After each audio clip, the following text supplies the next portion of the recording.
Una de las primeras acciones de Bane, tras el exterminio en Rousan, fue buscar un aprendiz. Encontraría a su discípula en una joven llamada Zana, quien estuvo presente en casi todos los acontecimientos anteriores. Tras aterrorizar a un grupo de mercenarios Sith supervivientes, para crear rumores fácilmente desacreditados sobre un señor oscuro superviviente, permitiendo que los Sith permanecieran ocultos, le encargó a Zana encontrar el camino a Onderon, por su cuenta, a modo de prueba. Tras abandonarla en el campo de batalla de Rousan, Bane partió hacia el planeta. Sin embargo, en el camino, fue repentinamente abordado por los espíritus de Cordis y Kaan, quienes de alguna manera habían encontrado la manera de escapar de la bomba de pensamiento. Provocado por ellos, Bane dañó accidentalmente su nave y se estrelló en la luna onderoniana de Dixun. Vagando por el desierto, Bane llegó a la tumba de Fridon Nad, el Lord Oscuro abandonado por el tiempo. Al investigarla, logró entrar y obtener el holocrón de Nad. Sin embargo, antes de que pudiera salir de la tumba, fue atacado por un enjambre de orbaliscos que la habían colonizado. Se adhirieron a su cuerpo, pero en lugar de alimentarse parasitariamente de él, se alimentaron de su energía del lado oscuro. Ambos formaron una relación simbiótica. Los orbaliscos se alimentaron de la energía de Bane, manteniéndose a sí mismos, mientras formaban una armadura bioorgánica casi impenetrable para él, y sirvieron como depósitos de energía del lado oscuro que podía extraer a voluntad. Desde ese entonces se asocia a Darth Bane con su característica armadura. Usando su poder, dominó a una de las bestias de Dixun para que sirviera como su corcel. Gracias a la estación del planeta, Bane había llegado a Dixun durante el período en que las atmósferas de la Luna y Onderon se superponían. Llevando a su corcel al límite, Bane se dirigió a Onderon. Mientras Bane luchaba contra su terrible experiencia en Dixun, Zana llegó a Onderon secuestrando una nave de la República y asesinando a la tripulación con un blaster robado. Al estrellarse en Onderon, fue emboscada por un clan de jinetes de bestias. Antes de que pudieran matarla, llegó el Señor Oscuro. Los jinetes de bestias fueron masacrados. Bane quedó impresionado por la habilidad de Zana y la nombró oficialmente su aprendiz.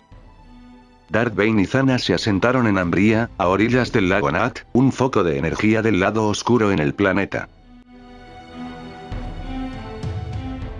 Durante la década siguiente, Bane entrenó a Zana en las artes de la paciencia, el sigilo y el engaño.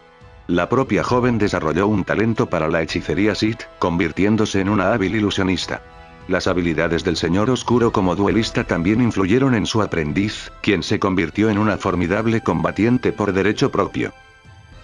Mientras entrenaba a Darth Zana, Bane utilizó registros robados de la Hermandad de la Oscuridad para acceder a las cuentas bancarias de Lord Cordis, haciéndose con los considerables fondos del difunto Lord Sith. Con estos créditos, Bane comenzó a manipular la política galáctica, trabajando a través de diversos intermediarios. Bane comenzó a incitar a diversas organizaciones terroristas antirepublicanas para distraer a los Jedi de la investigación de los rumores Sith y mantener la República unida, asegurando que los Sith tuvieran un único objetivo en el que centrarse y preparando el terreno para la eventual toma del poder. Bane también envió a Zana a infiltrarse en el Frente de Liberación Antirepublicano, uno de los grupos terroristas más prominentes, con base en Sereno. La misión de Zana tuvo éxito y provocó la destrucción del grupo. Sin embargo, también atrajo la atención de su solitario líder, Eton. Eton era un noble de Sereno y un acólito Sith autodidacta. Cuando descubrió que Zana era un Lord Sith, le rogó de inmediato que lo convirtiera en su aprendiz. Zana aparentemente accedió y llevó a Eton y a su séquito de asesinos Sith a Ambria, supuestamente para asesinar a Darth Bane. El Señor Oscuro resistió fácilmente el ataque y mató a Eton y a su séquito. Zana le reveló entonces a Bane que el intento de asesinato fue una manipulación para eliminar a Eton y ponerlo a prueba, y que el objetivo final había sido apoderarse de la colección de artefactos Sith de Eton. Aunque consiguieron una gran cantidad de equipos Sith, Bane seguía insatisfecho. Había intentado crear un holocrón, pero sus esfuerzos habían fracasado repetidamente, supuestamente por los efectos de los orbaliscos, que aumentaban su ira pero inhibían su concentración. Bane envió a Zana a infiltrarse en el templo Jedi y acceda a los archivos, para que pudiera encontrar la manera de eliminar los orbaliscos. Mientras Zana lo hacía, Bane partió hacia Titan para buscar la fortaleza de Belia Darzu y su holocrón. Darth Bane aterrizó en Titan y se infiltró con éxito en la fortaleza de la antigua Dama Oscura, evadiendo las defensas aún activas. Al llegar a la cámara central, se abrió paso a través de las hordas de tecnobestias restantes y recuperó su holocrón. Al estudiar el artefacto, descubrió que su fracaso al crear un holocrón se debía a defectos de diseño suyos, y no a que los orbaliscos obstaculizaran sus esfuerzos. Mientras Zana buscaba información sobre los orbaliscos en los archivos Jedi, Bane comenzó a reconsiderar su decisión de eliminarlos.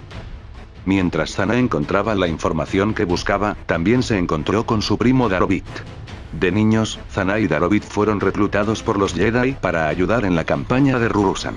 Sin embargo, su nave fue derribada al aterrizar, y ambos fueron separados. Darovit fue encontrado por los Jedi, aunque poco después desertó a los Sith, mientras que Zana vagó por el desierto durante varios días antes de ser encontrada por Bane. Tras la guerra de Ruusan, Darovit se convirtió en el ermitaño sanador, dedicándose a ayudar a los habitantes de Ruusan a recuperarse de la guerra como penitencia por sus propias acciones. Cuando un equipo de construcción de la República, liderado por Youn Otone, llegó a Ruusan para erigir un monumento conmemorativo de la batalla, Darovit enfureció, considerando esta acción como una vieja herida aún no cerrada. Saboteando sus esfuerzos, Darovit captó la atención de Otone, quien lo persiguió hasta su hogar. Sabiendo que no había vuelta atrás, Darovit se rindió. Mientras ambos hablaban, Darovit reveló la supervivencia de los Sith. Tras la batalla de Ruusan, Darovit se había encontrado con Bane y Zana tras la detonación de la bomba mental. Antes de que partieran, Zana, como último acto de misericordia, usó la fuerza para destruir la mano derecha de Darovit, desarmándolo, pero indirectamente perdonándole la vida, ya que Bane después de eso ya no lo veía como una amenaza. Bane le permitió vivir, convencido de que nadie creería la palabra de un traidor si Darovit intentaba informar de la existencia del Lord Sith. Otone llevó a Darovit al templo Jedi para que testificara ante el consejo. Sin embargo, mientras Otone concretaba una cita con el consejo, Darovit se encontró con Zana en los archivos mientras investigaba la historia herbaria. Zana, tras encontrar la información que necesitaba, lo secuestró y huyó del planeta. Sin embargo, la ausencia de Darovit fue inmediatamente notada, y Otone logró convencer a varios maestros para que lo acompañaran en la búsqueda de Zana luego de rastrearla. Sin embargo, no tuvieron tiempo de informar a nadie más sobre la supervivencia de Darth Bane. Zana se reunió con Bane en Titan, con Darovit a cuestas. Tras convencer a Bane de que permitiera a Darovit vivir, ya que sus habilidades como sanador podrían ayudarles a eliminar los orbaliscos, la Dama Oscura avisó a su maestro y ambos se prepararon para enfrentarse a los Jedi. Retirándose a una gran cámara en las profundidades de la fortaleza de Belia Darzu, guardaron sus artefactos e información en una pequeña habitación lateral, junto con Darovit, y se prepararon para enfrentarse a los maestros Jedi. Valentine Farfalla y Rask Talsu atacaron a Bane, y Otone junto a Sarroshah atacaron a Zana, mientras que el maestro Horror Doumat reforzaba a los Jedi con meditación de batalla en la retaguardia. La armadura orbalisca de Bane lo protegió de los sables de luz, permitiéndole concentrarse únicamente en el ataque, mientras que la técnica defensiva de Zana fue suficiente para contener a Sarroshah, cuyos esfuerzos se vieron obstaculizados por las habilidades oxidadas de Otone. Sin embargo, cuando Otone se separó para atacar a Bane, Shah pudo aprovechar al máximo sus habilidades, ganándole terreno a la Dama Sith.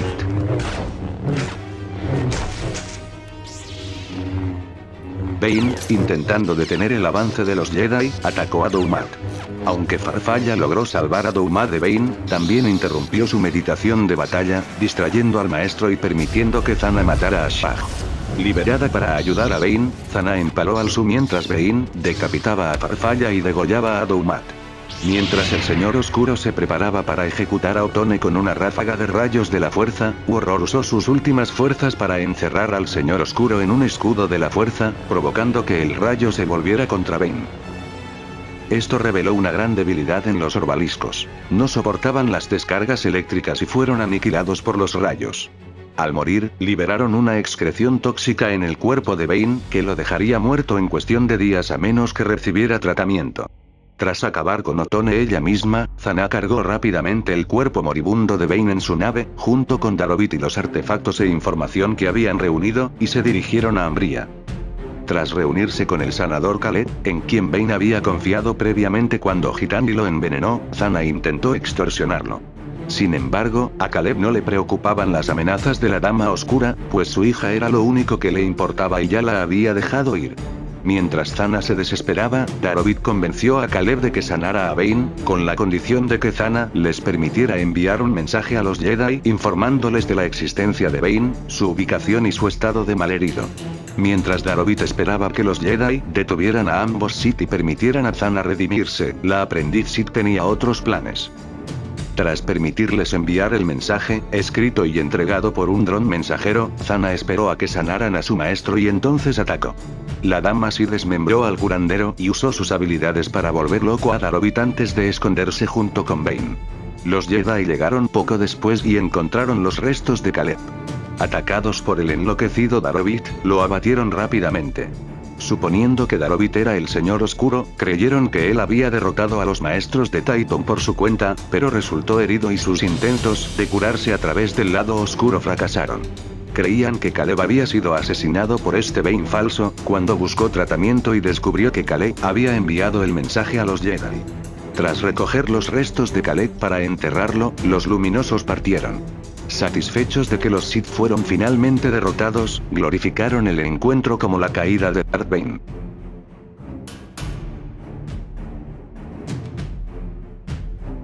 Los esfuerzos de Bane por construir un holocrón finalmente darían frutos, y este artefacto eventualmente llegaría a manos de Darkrai varios siglos después. Sin embargo, 10 años después, Zana fracasó en su primer intento de atentar contra la vida de su maestro, y el Señor Oscuro comenzó a preocuparse por su valía.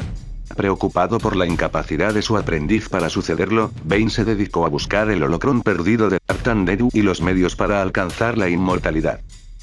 Sin embargo, cuando Bane obtuvo el holocrón y estudió sus poderes inmortales, Setar, quien fue el primer intento de aprendiz de Zana, lo robó mientras intentaba ayudar a su maestra a matar al Señor Oscuro. Bane entonces tomó un segundo aprendiz, una asesina Itochi que bautizaría como Dark Oculus.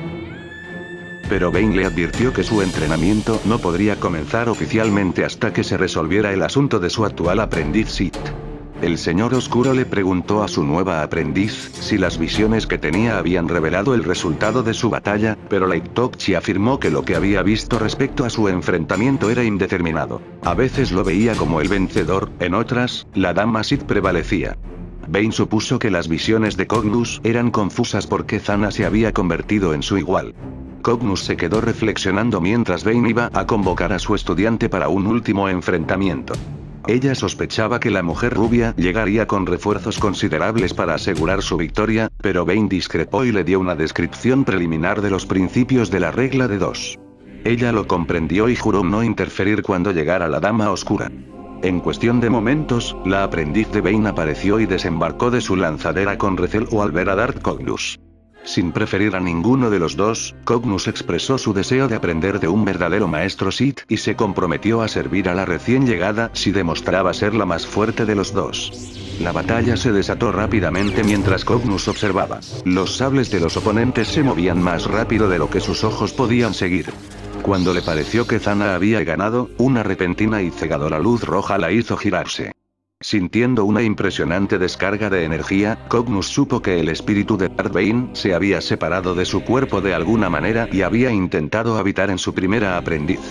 Al mirar hacia atrás, vio que el cuerpo del Señor Oscuro había quedado reducido a un montón de cenizas, y la mujer rubia, aunque desorientada, seguía con vida. Mientras la mujer se recuperaba, Cognus no estaba segura de si Bane había tenido éxito, así que lo llamó por su nombre. En cambio, recibió la respuesta de Darth Zana, nueva ama y dama oscura de los Sith, quien le dijo a la Itochi que Bane ya no existía y que ahora ella era la maestra. Cognus se identificó y contó cómo Bane la había instado a adoptar un nuevo nombre para insinuar su existencia Sith, pero aún no había descrito completamente la regla de 2 que la guiaba. Darth Zana prometió completar el entrenamiento de Cognus y le ordenó reclamar el sable de luz del fundador de la regla hasta que construyera el suyo. Su nueva maestra le explicó entonces que, como heredera elegida del legado Sith, Cognus algún día se enfrentaría a ella en una confrontación final y decisiva de la que solo una de ellas sobreviviría.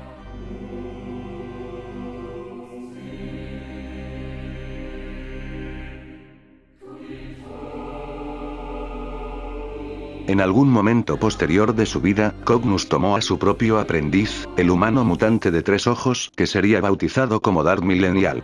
Cognos, que era fiel seguidora de las doctrinas de su primer maestro, a menudo discrepaba con su aprendiz sobre la necesidad de la regla de 2 de Darth Bane. Millennial consideraba la regla de 2 demasiado restrictiva y consideraba la regla del fuerte la más apta para los Sith, así como pensaba Lord Kaan antiguamente. Light Tokchi finalmente se vio obligado a excomulgarlo por su sacrilegio. Millennial escapó por los pelos de la cólera de Cognos y huyó al mundo de Dromund Kaas, donde estableció la religión de la Fuerza Oscura. Mientras tanto, Darth Cognos permaneció en el camino trazado por Bane y tomó a un nuevo aprendiz de acuerdo con la orden de los Lores Sith.